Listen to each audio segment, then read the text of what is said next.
Amnistia fiskale e maskuar me emrin e paqes fiskale është e rrezikshme, është e dëmshme për ekonominë shqiptare, por është e dëmshme njëkohësisht edhe për marrëdhënien me partnerët ndërkombëtarë, veçanërisht ato europian. Gjatë javës shkuar kam informuar Komisionin Evropian dhe Parlamentin Evropian në lidhje me rreziqet që ka kjo amnisti fiskale. Dhe rreziqet janë të menjëhershme, të dukshme për ekonominë shqiptare. Së pari njërë është antikushtetuese dhe cënon barazim para ligjit të bizneseve të cilët punojnë e operojnë ndershmërisht në këtë vend e të bizneseve të cilat mund ta përdorin amnistin fiskale për pastrimin e parave.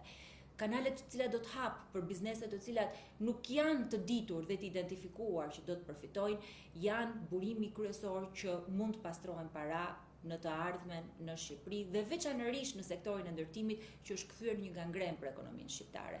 Po çfarë ndodh konkretisht? Për javë me radhë kam dërguar shkresa Ministrisë Financave, kam kërkuar Ministrit Financave të bëjë transparencë për paqen fiskale dhe për përfituesit e kësaj amnistie.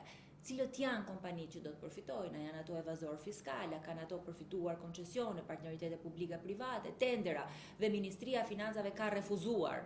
Transparenca është çelësi, nëse qeveria do ta zbatojë dhe do të shkojë me këtë projekt. Ndërkohë që nga ana tjetër ne kemi detyrim për zbatimin e marrëveshjes të stabilizim asocimit, por kemi njëkohësisht detyrim për të monitoruar pastrimin e parave, për të kontrolluar burimet ilegale që hyjnë në ekonomi dhe për të sjellë siguri për të gjitha bizneset që operojnë në Shqipëri e që do të operojnë në të ardhmen. Ndërkohë që kjo amnisti fiskale vendos një pikpyetje shumë të madhe për çdo operacion biznesi, për ato biznese që do të përfitojnë. Për këtë arsye edhe në shkresën që kemi nisur në Parlamentin Evropian për Komitetin e Stabilizimit Asocimit kemi ngritur këto shqetësime.